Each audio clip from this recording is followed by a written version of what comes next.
Welcome to the 74th Edinburgh Film Festival keynote event. We are delighted as Bird's Eye View, the pathfinder for films by women, to be collaborating with the Edinburgh Film Festival on this keynote experience. It's a conversation. It's actually between myself and a co-host who will introduce herself shortly.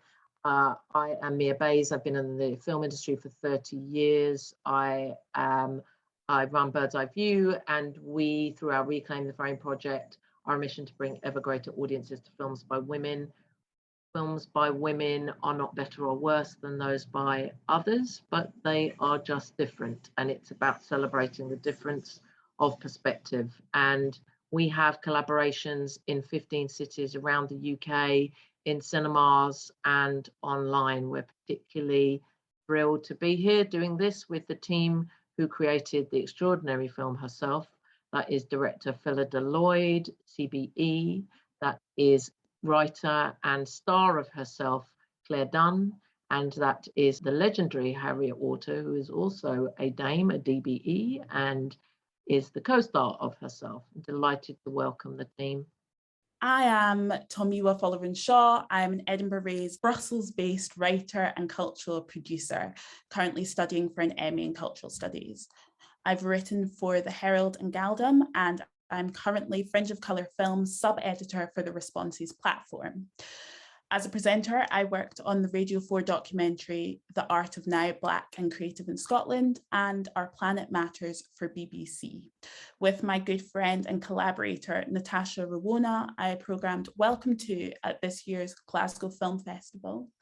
And we're currently working on Welcome to the Afrofuture at Glasgow Film Theatre, which is an exploration of the alternative world that centred the many forms of Blackness, which will be screening at the end of this month.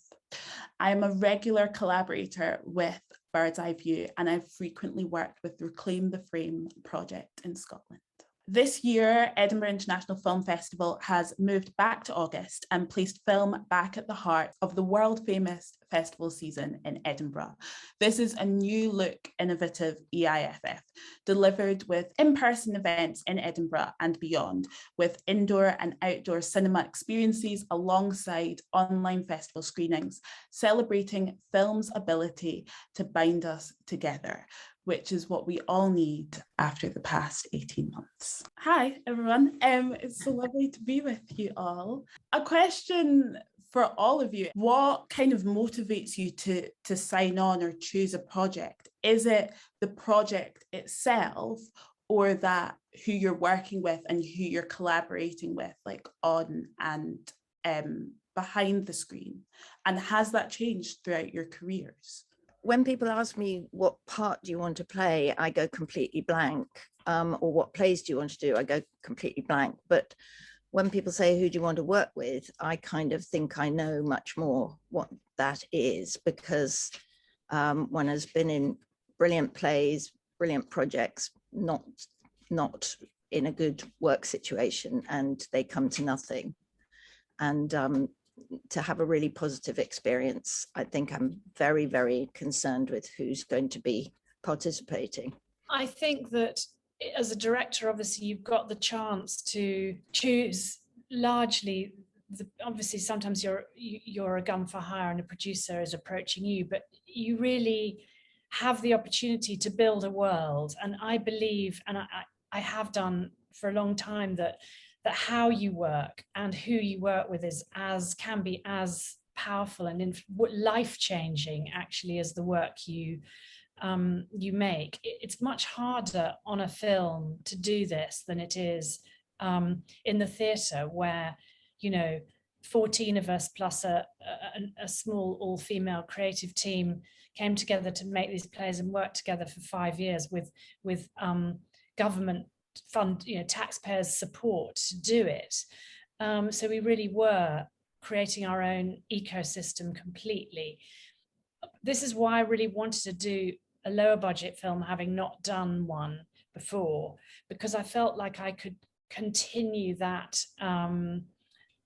world building much more easily than on a blockbuster where, you know, you're necessarily going to have swathes of people on it that you have no control over. And, you know, inevitably it's harder to get a 50-50 gender split on, you know, where all the drivers are men and all the riggers are men. And so, but on this, we could start by going, we're going to have a 50-50 gender split. Let's start with that. And because it's a small unit, everybody knows each other, everyone's invested. So yeah, but it comes down to, yeah, how you work sets, you know, yeah, is all important. Yeah, the Mamma Mia experience, I think it was the first time I really realized I was a woman director. I think until that moment, I just thought I was a director. But suddenly it was just overwhelming being so outnumbered. And I think it really sharpens the sense that as a woman, you've got to be 10 times more prepared, 10 times just more careful about how you behave and your conduct. But then, you know, I looked to Making Herself, where we had a 50-50 gender split. And in fact, that was supported. That wasn't just me. That was actually the Irish Film Board, Screen Ireland, the BBC were actually going, no, guys, this is how you've got to operate from now on. So it was both personal, but underpinned and supported by our funders. So in that sense, there is some change, you know, there. But Harriet has an interesting point to make. You know, we were talking the other day about quotas, and I'm actually all for quotas. I think that nothing is going to change unless we're told, no, you don't get the money unless. And Harriet was saying, you were talking about particularly about drivers on film sets. We were chatting about that. Yes, I was talking about the sort of club aspect of different roles within a film unit, and or in the wider world, you co-opt like-minded, you know, people you think you'd like to hang out with. So blokes will choose other blokes to work with them, and certain types of person. If you wanted to be a female driver on a unit, you'd have to be sort of the one woman amongst 7 sun reading, you know, football chatting drivers. I'm characterizing them in a very negative way, but I was trying to make the point that, you know, it's not enough to say, come on girls, you want to do the job, come and, you know, volunteer. Because I think the atmosphere that the token woman has to walk into is so completely uninviting. Why would you want to do it? Until there is a quota that says you're not going to be alone, you're going to be with 50-50 other people who can break down the clubbiness of it or change the nature of the club. Claire herself isn't the first thing you've written or starred in. You also wrote and performed in Sure, Look It, Fuck It. But I was wanting to know from you, what came first for you, writing or acting? It was acting first, and the writing organically sort of came from that through my drama degree, because we just had to make things to put on stage in an assessment at the end of first and second year. So it snuck in then. And then I think it went away for a few years because I was just doing a lot of back-to-back theatre.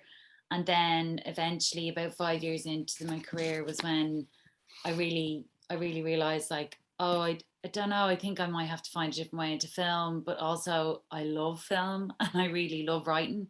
So I decided, it was this idea for this story that really made me go, okay, actually, this is a story I really want to tell and need to tell, and I think I can adapt my life just to do that. So I found a way to, give myself a little bit of freedom and time and energy to put into it by living on very little money and house sitting. and that's kind of how I got into it then. Phyllida and Clare, so you all there's a strong connection between your previous work and this work. And so can you just talk to us about the importance of not familiarity in collaboration, but perhaps sort of friendship and the longevity of a kind of creative collaboration that then takes another sort of life. Can you maybe just tell us the story of what you were doing before Herself and how that kind of fed into this?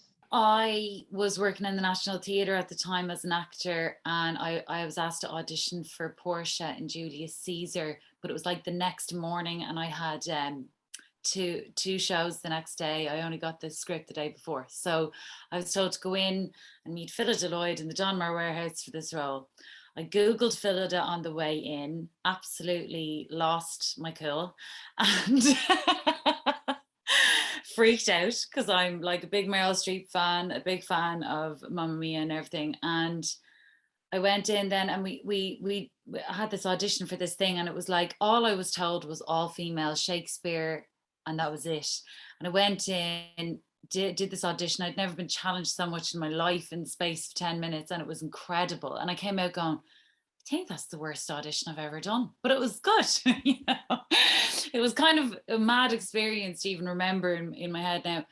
And then it was like I got the job, and I think from that moment onwards, I would say my standards about storytelling, casting, and who gets to tell stories and how we tell them suddenly changed for the rest of my life, because what Phyllida and Kate Pakenham and all at the Dunne warehouse chose to do was the bravest thing in the world, which was not just go, we're going to do all female Shakespeare. We're actually going to create an amazing world for it to exist in, which is an all female prison. So we're not apologizing for ourselves being women. It's an all female prison, and we are performing these characters. And then we created this world where we created our prisoner characters and our characters in the play. And that meant that we had this hugely, like, probably courageous and fearful at the same time, very vulnerable, like, what is this thing that we're making kind of project. And it ended up being very socially conscious. There was all sorts of colors, minorities, types of people. There were actual I want to say, is it ex-convicts you say? I don't know what the PC thing to say. Ex-offenders, excuse me. So there were ex-offenders in the cast as well who had transformed their own lives and then were there with us. And I think that was the beginning of everything with me and Phyllida and me and all of these women, and Harriet, of course. And so that was back in, I want to say 2012, 2013. Yeah, 2012. 2012.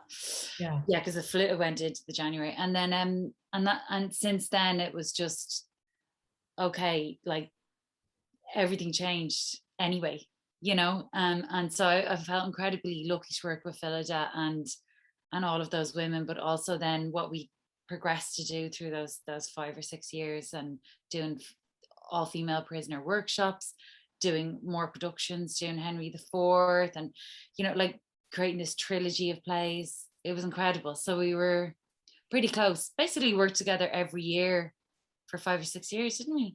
In a row. Yeah. And we'd met, you know, so many women when we were researching and performing the plays in prison who had fallen into the criminal justice system after a background of domestic abuse. I mean, either in childhood, or some of them had, you know, struck out against an abusive partner. So we were really preoccupied by those unheard voices, and sort of felt that the women we met were almost the most voiceless group of people we'd ever come across. And we were, you know, just in that zone. But I think that the trust between us, you know, this is a low budget film. We had to work very fast. And I think that the collaboration between us meant that we really wasted no time on the movie at all in anything other than just making the work.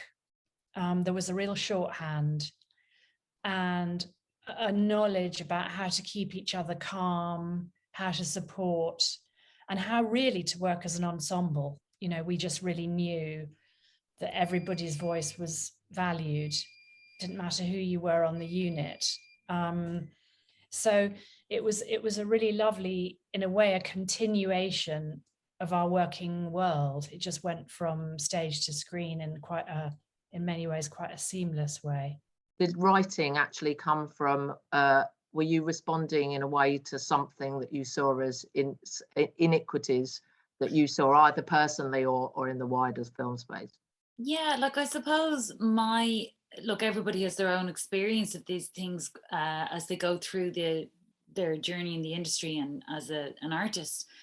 I just have this vague memory of a script once that I got given to self-tape for. There was two things that I remember them being like moments of me just going, what the hell is going on? And one of them was like, it was a whole self-tape where the most thing they were concerned about was like, you have to be willing to be full naked in the first scene of this series, spread eagle on this table. And it was like an American thing. It was like, and it was really like, it was fairly good writing and everything, but like literally there was no point to this moment. It was a totally big glamorous moment to open the series, and I was absolutely like torn. Like, and I was saying to me, I don't think I can do this. Like, I think I'm a Meryl Streep. I don't know if I'm ever even going to get, you know, my top out. Like, I don't think that's me unless I really think it's artistically, you know. And that was just a whole issue. And they said, like, we'll get to it. If it becomes an offer, then we worry about it. So I remember just going for the tape, because I was only with my agent a few weeks at the time, and went for it. And I remember thinking then, like, God, this is really scary, because I don't know if I do it. Then there was another moment when I just got given this character description once in a self-tape that was just, I mean, it was gas crack, because it was just literally like a description for about half a page of all the things she was, and had 2 lines. And it was like a novel about all the things you had to get across. She was sexy and smart, but quiet and determined, ambitious, but knew her place. And it was like this list of like contradictions. It was like a 17-year-old had written it and then looked up feminism and then went, oh, actually, I better just like even this. I turned into this bipolar mess. I remember just thinking, like, I just can't, like there has to be something out there that's good, you know, good writing. And thankfully there were things like as the years went on. But I think as well, overall, for me, there was definitely always a thing, and I think all women have experienced this, of like, there has been a set picture of what aesthetic beauty is for 100 years on the planet, you know, and a lot of it's to do with being sallow or white and having a symmetrical face with not many marks on it and all this kind of thing. And I just remember being told a few times along the way, like, you know, and this, that, and the other, and oh, you know. So I think my confidence got knocked over time as well by the demands of this industry and what they think you should look like, and how thin you should be, or how big your boobs are, or whatever it is. And I just, you know, all of these things I just think were incremental little turning points for me. And by the time I'd worked with Phyllida and done all this, like me and Jackie Clune, one of the other members of the company, we started joking about it like 3 or 4 years in. It's like, we're too snobby now. We're not going to say yes to anything that has, you know, that doesn't have any like worth or actual character or is fully embodied as a human being. And I think now we're all beginning, like, it's almost like there's a post Me Too phase happening where we're underpinning everything with like these quotas, all this kind of stuff. But I think it's great, because I think it's going to push us all to be actually better storytellers and complete our characters and question who's in each role, and just go, now hang on a second, you know. And it's hard, and it's like, it feels like a bit like homework at the start, because it's in our DNA, in the back stem of our brains, to just accept the world the way it has been for hundreds of years. But this has to be done, and we just have to take it forward. I feel like it was a very long-winded answer, but I do think there was just a few incremental moments for me anyway. I feel we've got to look after the really young people coming into the profession, the really young women, because things are really changing. Of course they are, but there's something in the very nature of being an actor that is about compliance, finding out what's wanted of you. It's so much built on image It's built on sort of the impression you give and the story your body and face tells before you've even opened your mouth. And these are the materials, you know, you can't fight it. Those are the materials that you are working with. You're working with perception. You're working with an audience's perception, a writer's perception, a director's perception. And you come out of drama school, you're a bit intimidated, and you've got to size it all up, work out what is it that people want of me. You know, you're not just walking in saying, this is what I want to do, because the very nature of being an actor is interpretive and median and all those things, which you've got to somehow give young women the guts to believe in themselves and try and tread that line. Just to follow up on that, Claire, you just mentioned about your confidence being knocked. And I suppose to you as well, Harriet, thinking about young women coming into the industry, how did you build your confidence back up again, Claire? I suppose, look, I mean, the obvious thing is that I took agency. I decided to tell a goddamn story myself. And I was also just like, I really, really saw Sandra clearly. And I was like, listen, women aren't just victims. They don't lie on floors, get battered and say nothing then 10 years later when they've come out the other side and completely like raised a few kids and somehow got their stuff together. I was kind of like, I think it was a mixture of, taking agency over what? It was decision in myself. I didn't knock on a door and ask somebody, can I be a writer? And I didn't do a degree in it. I didn't do a course. I didn't even do an online course. I literally went, I'm doing this.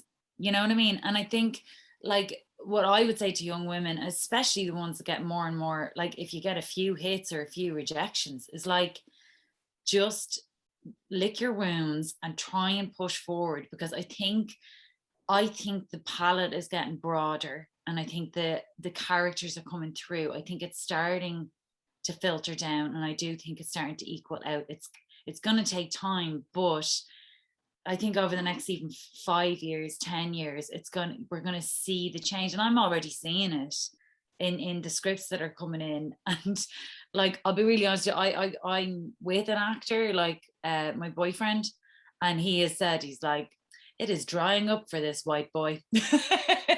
You know, there's less out there because, and it's equaling out, and he's not complaining. He's saying, whoa, okay, it is really shifting, because usually he's back to the wall with the bleeding tapes.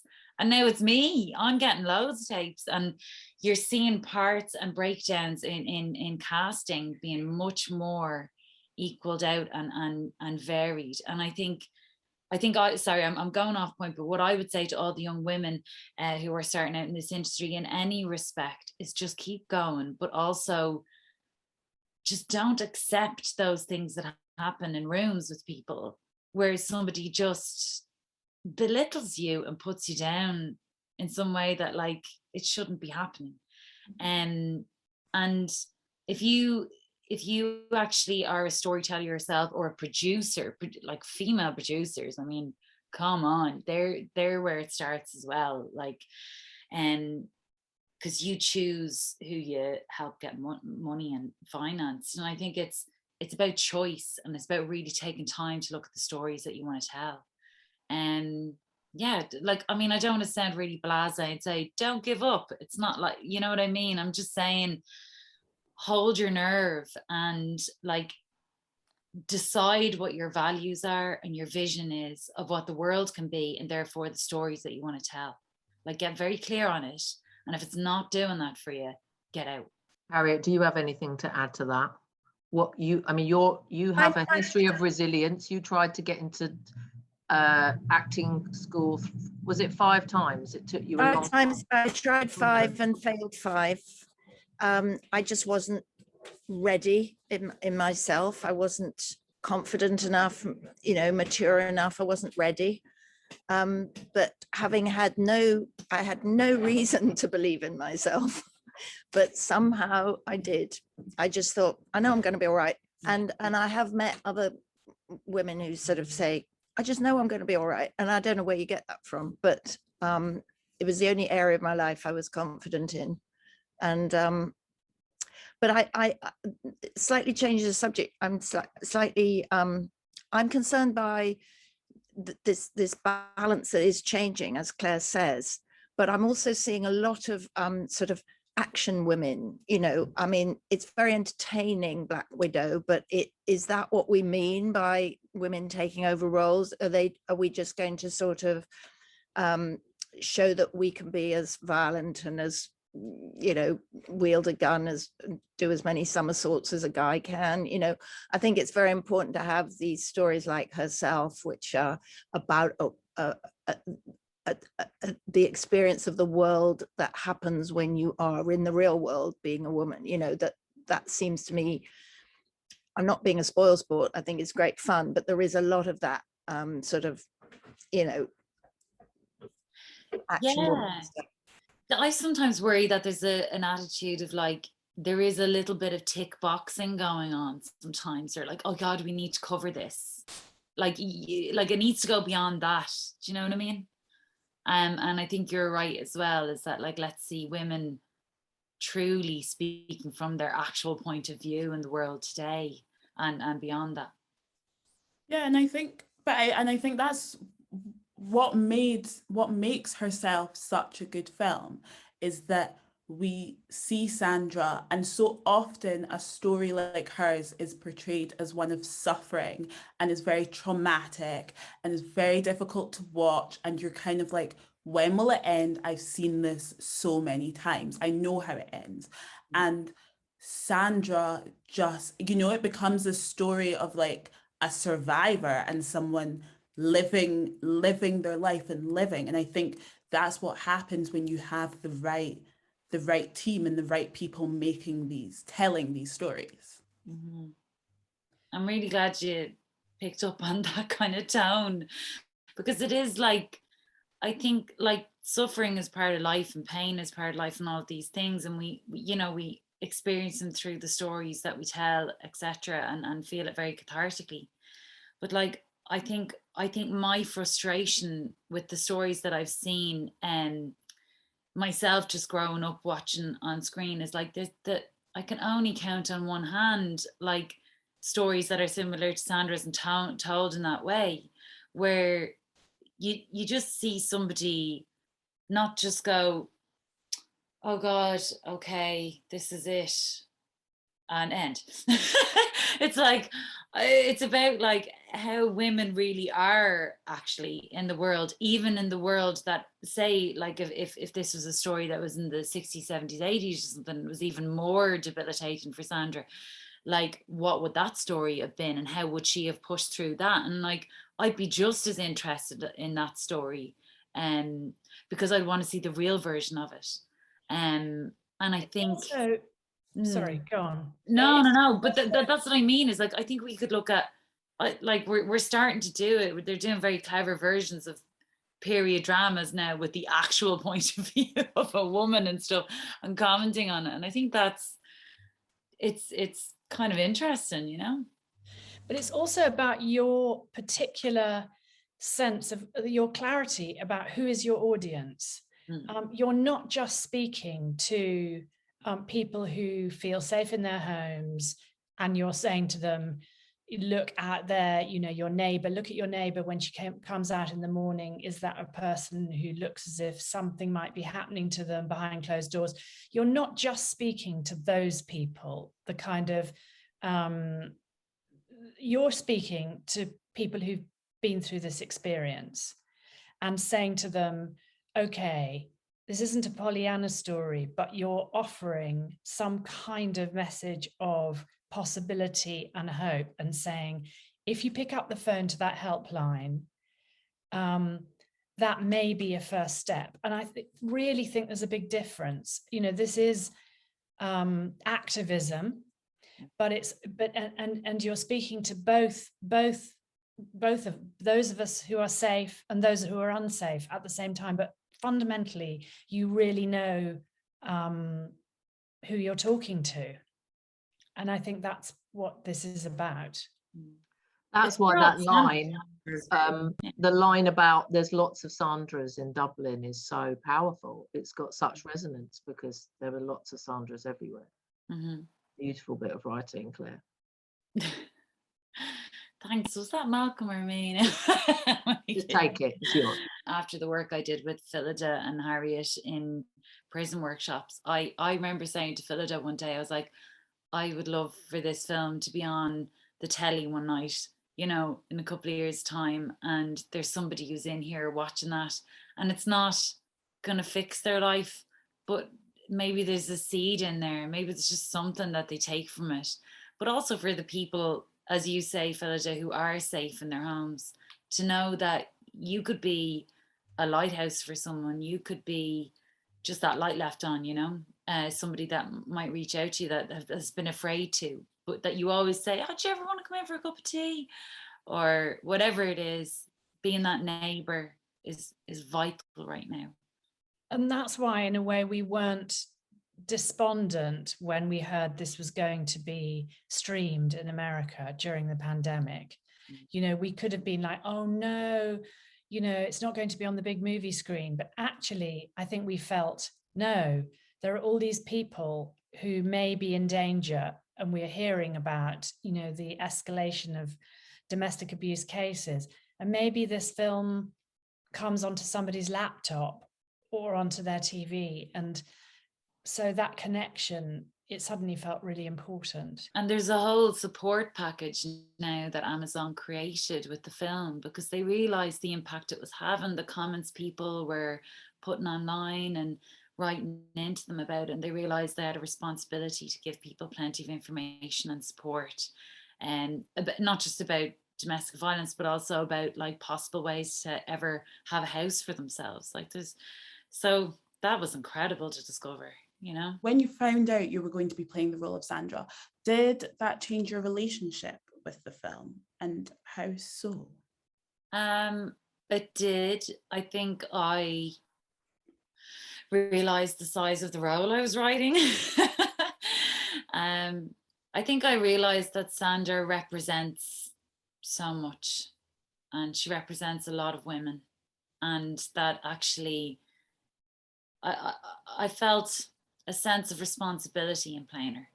And so I really needed to, for me, I just had to, anyway, because I was writing it, I had to research a lot for this, to write her. But in terms of playing her, then it was to physically really step into that, because she's a woman who's been through so much, like all of these women, but with this incredible, determined spirit and soul. And I was exhausted playing her for 5 weeks, and I don't understand. I literally still to this day, I worship single parents of any sex, size, or whatever. Holy God, like that's tough when you don't have a partner. But then when you're up against so many things, like walls against you in society, and the constant just struggle on your body, the carrying the bags, the getting to the car, getting the kids to school, the cleaning, the wash, like, and I really, really admire the people that have been through so much of this, not just the women in domestic violence, but people who are being forced to live in temporary accommodation, or very like tough going living conditions, especially in the last few years. I think it must be mentally and emotionally really draining to live in the Western world and not have food, shelter, and water sorted. I think it's exhausting on the soul and the mentality. And I think there's a devaluation that you feel as part of the world over time. And I think it just degrades and degrades unless you somehow get something to get you out of there. And I just really admire the people that survive it, push through it, and get to the other side. That energy, wow. I will let in Shumela Ahmed. Shumela, can you hear us? Here she is. Yeah, first of all, I'd just like to say thank you so much for having me come along. It's so surreal to see you all there after having just recently watched the film. I really enjoyed the film. It was difficult to watch at times, but that's the nature of the subject matter, and totally understandable. But one of the first things that really hit me about the story was how quite realistic it was in a lot of aspects. Particularly, I was talking to Maya earlier on about the scene when Sandra's leaving the girls.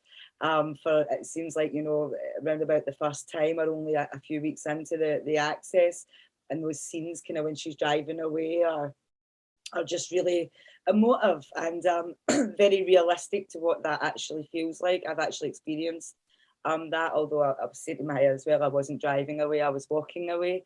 But I felt that emotion really come through in the film.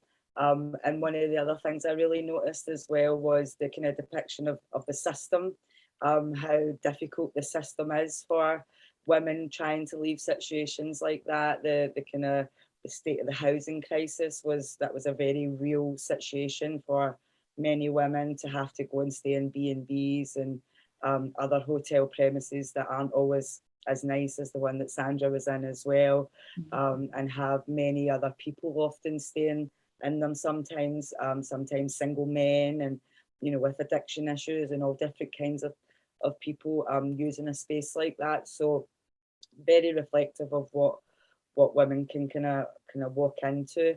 And then I was really thinking as well during the court scenes as well, they were really realistic. They are what we call, you know, the double-edged sword that's come with giving both parents equal rights and responsibilities in the UK. Now women have to literally go to court and fight tooth and nail, particularly when you have men who know the system, who know how to play the system and the right things to say and do in front of those people. So that was really well portrayed, I felt, and I loved how Sandra got her moment as well. It's another experience I've experienced. I've actually been through the court system, and I certainly did get my day in court, and it was extremely empowering for me. I was supported by a really great female lawyer, rather than a worker from Women's Aid, but she made sure that I had my day and that, you know, I was listened to, because it was a really horrible experience, because you're very fearful that you're going to lose your children or your child, you know, because things are so official, so frightening. The power imbalance is really off, and the power imbalance in the relationship, which is depicted really beautifully actually, is often reinforced again when women enter into the system, just because of the way that the system is often set up. So that I thought that showed that really well as well. I thought it was a great film, really brilliant film, and can't wait to be able to show lots of the women that we work with and share it around the people that we know.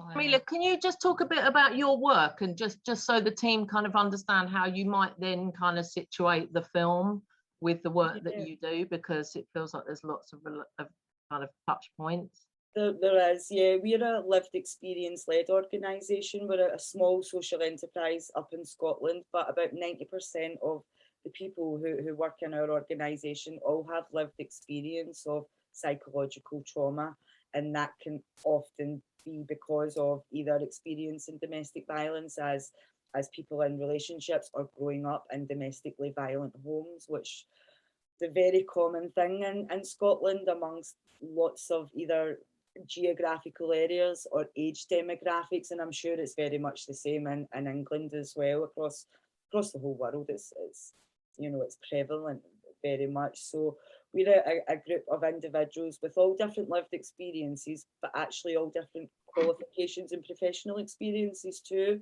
And we have a dual role as an organisation. We support those services, you know, we support the sector to try and make it better by providing learning and development for the people who work in that area. How we do that's our second purpose. So we, you know, we are all women, and some, we have men work for us as well, because we also work with perpetrators, because we feel that's important. It's an important part of ending violence against women and girls, especially young men, who have the opportunity to change. So we work right across that area, and yeah, it's like a cyclical thing, you know, one feeds the other, and people are able to skill up, learn new skills, pursue education or employment opportunities through the work that they come and do with us, but we're also informing public policy, which is at the heart of what we do. And we specialise in something called trauma-informed practice, and that is practices within the public and third sector, or any sector could adopt this approach to working. It's about always being aware and understanding the impact of trauma and how our interactions with people, particularly through things like services or processes, if we work with someone, that to design those mechanisms with some really, really simple principles at heart that we'll then always consider if someone's experienced trauma. Little things like the sex of a worker you might come into contact, having some choice in the service that you're interacting with, like where you meet or you see someone, or also being empowered is a huge thing for trauma survivors. But we can't really teach people to be empowered. We can provide the environments and the relationships for people to become empowered in. So we do that as well through our work. Safety and trust, they're the other two key principles of trauma-informed practice. So they're always at the forefront of everything we do, but it takes a long time, again, to build trust for trauma survivors, particularly within services, and especially if they've been treated the way that Sandra had in the film. You build up a real distrust and disdain for services, and sometimes you need led back in, because it's often services we need to get out of these situations and to maintain a healthy, sustainable existence, like working and secure accommodation and stuff like that. So we need to have a healthy relationships with the services that are in and around us in society. It's really important. So that's what we do in a nutshell, but there's so much, there's loads and loads that we do, loads of different ways that we find to engage with people, because education and the kind of professionalisation of what we do isn't for everyone. So we do some creative stuff too. Nothing like this. Yeah. I wish. That's amazing. It's great that you're working with perpetrators as well. I do think that could be key, like, to the whole of society, is like asking what's wrong with you. Why are you doing this? And starting to, you know. One of the key things about trauma-informed practice is we actually move away from that, because that's your natural reaction when you see somebody like the perpetrator in that film. It's like, what's wrong with him? What is wrong? But actually, if we think about things in a trauma-informed way, we actually ask, what happened? What happened to him in his life to make him become that person and do what he was doing? And that was really evident as well when we go back and we see his mum and dad, and we see the dynamic of that very unhealthy relationship, and where he's learned most of those behaviours that he's then taken into his relationship. It's just so interesting hearing you talk about it. I think we've had the tiniest experience when we were working in prison. We worked with she's actually an academic, but working trauma-informed practice, working with women in prison using theatre techniques to empower women and help them find their voice and their feet. And I think Clare and Harriet, all three of us have been part of that work, and just seeing what creating a safe space can do for women, and giving them just the freedom to speak it's been really incredible. So I can imagine, what the work you're doing. It sounds really, really powerful. Yes, I think one of the themes of herself as well is how you manage to invite into your life the help that you need, and the people who can sort of beef you up and not treat you like a pathetic victim, but just say, why we can build a house, you know. I mean, that's a great metaphor, but it's the same principle that isolated women in these traumatic situations need to feel there is somewhere they can reach out to that will hear them. And so it's just amazing that you've set all this up. As you were saying, it's well in advance of other places in the UK, but hopefully it'll be a beacon. Well, thank you. And God, if you'd have told me 20 years ago where I would have been today, I would never have believed it. But that is the stuff we're saying to the women that we work with. You know, you can be independent, you can have a healthy relationship, you can do this on your own, you know, for a bit, until you're in a place to be able to, you know, identify what a healthy and safe relationship looks like. Actually is, yeah.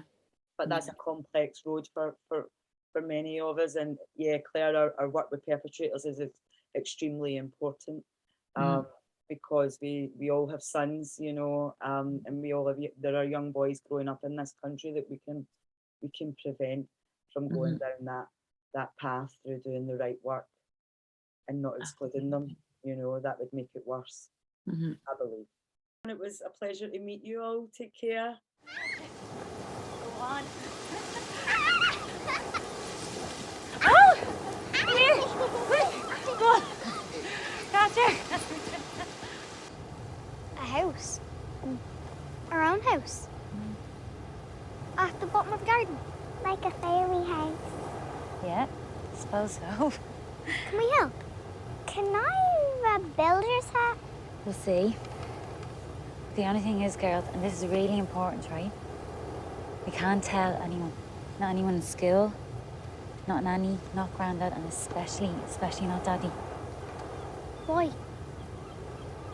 I'm just going by what Ado the builder said. He said that's the rules, and you've seen him, right? You don't want to mess with him, do you? No. So we have to keep this to ourselves, yeah? Our own special secret. Like Black Widow? Sort of. What's that? Oh, it's just a code word. It's better you don't know. Yeah. So, no telling, okay? Pinky promise? 1, 2, 3. Pinky promise! Oh, girls. Molly, come on! Girls, come on, this way.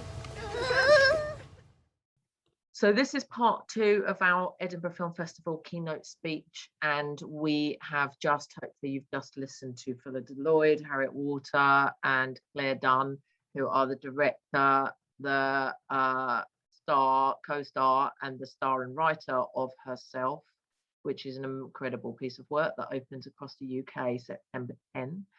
And now we'd like to situate the conversation in particular a Scottish context, but also in a lived experience and real world context. So I would like to welcome Shumela, Ahmed and Tamiwa Folorenshaw to the conversation. Shumela, you've just watched the film Herself, and we had a quick chat with the team last night to give your in-person response.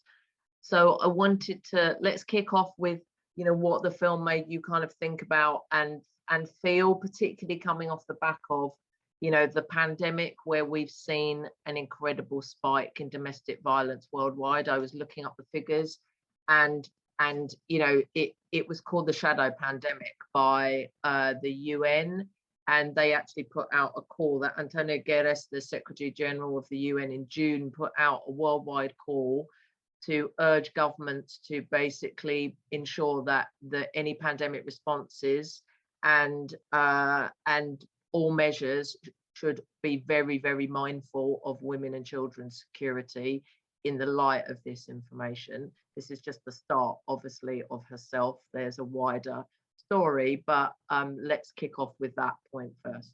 Yeah, completely. I mean, when the film evoked so much in me, you know, two things really. It evoked a real sense of you know, I watched it through a personal lens as well. It reminded me a lot of things that I've actually experienced myself. And then it led me to think about women that I work with who are currently experiencing situations like that. And the women out there who, you know, maybe we don't have so much contact with, who this is a daily occurrence for. I had been looking at some stats that are really quite concerning. So last year, there were over 30,000 charges reported of domestic violence or stalking alone in Scotland, and 92% of them were taken to court, which tells us that there was really significant evidence for those crimes, and enough evidence for you know, the police to be able to confidently support the prosecutor fiscal to take it to court. That they're really stark figures, and they're up 5.7% from a couple of years previously. So a real steady increase. And as you said, Maya, we know that numbers increased during the pandemic of domestic violence, of as well women reaching out to organisations like Women's Aid. Women's Aid in Scotland is perhaps smaller than south of the border, just because we're a smaller country, and they operate in a local authority area, and it's very much what refugees they have. There was actually there was an opportunity for you, if you had a spare property, if you are so privileged, to be able to donate that to be used by Women's Aid during the pandemic, because refuge space was so scarce, and the other options of homeless flats were so scarce as well, because up here in Scotland we actually did manage to get all homeless people off the streets for a period of time at the beginning of the pandemic. So much space was taken up. To me, well, we were talking earlier about how kind of inspiring, you know, herself is in terms of it and the best films are, that to create a kind of frame of reference for everyone who watches it, to really kind of walk in the shoes of someone like Clare, but also to have a sort of transcendent experience. And so kind of situate this conversation back to the film and film in general, since we are at a film festival. I'd just like to pick up that kind of point about the power of cinema as a giant empathy machine, as someone said once. I can't remember who.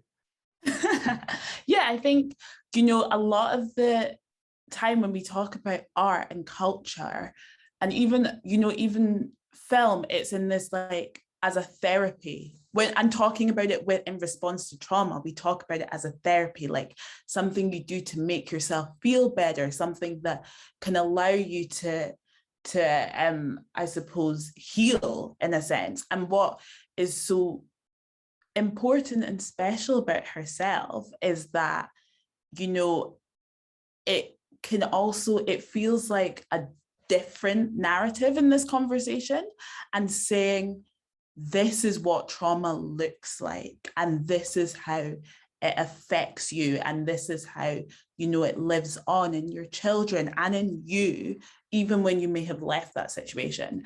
And I'd be really interested to know, like, how a film like herself could come into your work and the work that you're doing. Well, actually, since watching it, I've been thinking about how we could show it to some of the women that we work with, if we could all watch it together. We've watched actual much shorter films before and had discussions about them. So I'm wondering if we could do a little screening with some of the women that we work with, get some popcorn in and stuff, and then have a bit of a workshop afterwards, and really note down some thoughts and feelings on how they felt watching it. What it meant to them, because it was one of the things I really liked about the film. I personally now, because of my trauma healing journey, try and stay away from overly violent films or very real, real life films or biopics about certain things that have happened, because I know they've happened and I don't need to fill my head with that. I can quite easily do that on my own, with my own imagination. I like to lose myself in film and television and like a lot of fantasy stuff. So I really appreciated that part of the film, the house and the aspiration to build the house, the belief that she could build a house with her own bare hands, you know, because we've, you know, women in that situation and having lived that situation, there, you know, there are things that you do that when often maybe when you look back on it and you're away from it and you're safe and secure again, where you're like, God, I can't believe I done that. I can't believe I packed up in the middle of the night and went to a homeless shelter with my baby in my arms, and, you know, all of these different things, you know. But the film showed really well just the, and it is fantasy a wee bit, that, because to some people it's quite unbelievable how she could stand up and actually do that, or how she even had I mean, some of the other characters at the beginning thought she was, you know, off her head for thinking that she could build a house. There was no way that this could happen, but she had a sheer kind of belief in herself, and that's often sometimes what trauma can do to you. It's one of the kind of beautiful things about the impact of trauma, that it leaves us with you know, such an imprint of suffering, such an imprint of pain and what it feels like to be powerless and not have any control. But actually, when you get into a situation where you can start to apply some of the skills that kept you alive, kept your children safe, stopped maybe certain events unfolding because you might do certain things in the house or be a certain way, you know, it was the scene at the beginning of the movie really broke my heart when she was dancing and singing with the kids. That song as well, that Sia song, I particularly love that song. It's one of my favourites. I sing it in the car, you know, on my way home from work sometimes. And that, him coming in and, you know, that scene, because that's, again, you know, these are the kinds of things that women might avoid with a violent partner around, do them at different times or outside of the house to stop any of the triggers. But you seen that quite clearly in the film. Yeah, I've went off on a wee tangent there. You know, I'm by no means a film critic, but I was thinking about lots of different things watching the film. It evoked a lot of feelings in me. It also made me think, I think, you know, that idea of like, it takes a village, right? And a lot of the time we talk about that in reference to raising children, but that, you know, it took this village to help her. And also as an audience member, as a viewer, like how, you know, sometimes it is about directing people to services, and it is supporting people within those services and helping them do those things like fill in forms and go to court. And those parts are just as important as giving up your time and your energy and just sitting with someone and, you know, sharing a meal, right? Completely. And actually that's very much the essence of my organisation and what we do. The kind of the time I was talking about being in the classroom today, the TIER programme that we run, which stands for Trauma Informed Education and Recruitment, we feel actually provides a lot of those things that services don't. That trusted person at the end of a phone at kind of pretty much any time anyone needs us, you know. We need to maintain healthy boundaries as professionals to make sure we're safe and we're well and we can continue to do what we do. But we do often go a bit above and beyond our job spec, our organisational spec, and we're just being humans, helping other humans. And that willingness to help comes very much from our own lived experience. It wasn't services that got me away from a violent ex-partner a long time ago. It was friends in my life that supported me at the time, that took me away on holiday when I finally had the courage to leave, and spent so much time with me over a couple of months period, so I didn't feel that gaping hole, and got my strength and resilience up to remember who I was and that I was functioning quite okay without that person in my life before, and actually, you know, I could do it again. But sometimes, especially when services are very involved in people's lives, and the film depicted that really well as well. And, you know, some services can be a really good help to people, but they can be very fearful of either being honest with them or engaging with them. And you've seen that with Sandra around her anxiety on filling in the forms, having to to lie, having to be distrustful, you know, the implications for people on benefits or who are getting any sort of state help.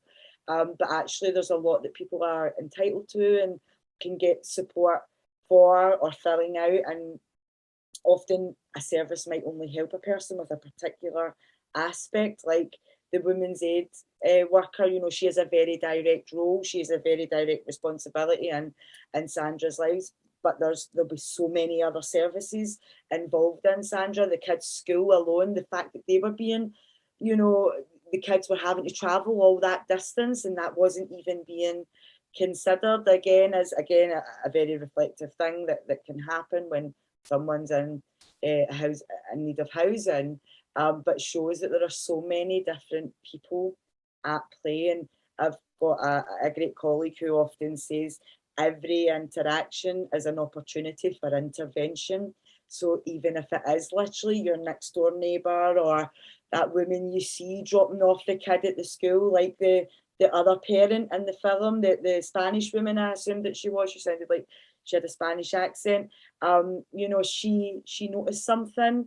She connected with Sandra, even though Sandra maybe wasn't always on time to get the kids and things weren't always perfectly organised and she didn't always look as presentable. She still treated her like a human being. She still made time for her, and even when she abruptly accosted her to come and help with the build, she turned up. That's a really human reaction to that, and we need more of that kindness, and that being trauma informed or trauma aware that actually you might be coming across somebody on their worst day. Remember your worst day, and actually think that anybody you come into interaction with on a daily basis could have just had that day, or actually could have had that for a whole lifetime. And the least you could do is show them just a bit of kindness in an interaction, because it actually really does. It helps people greatly. And you see that's where Sandra got a lot of her strength from, was those people. Trauma happens in relationships. It happened in the relationship with her partner, but then it was healed through all those other relationships that she had. And that's, again, another beautiful thing about trauma. It often happens in relationships predominantly, but it's also healed through relationships. Wonderful. I think that's a great place to leave it.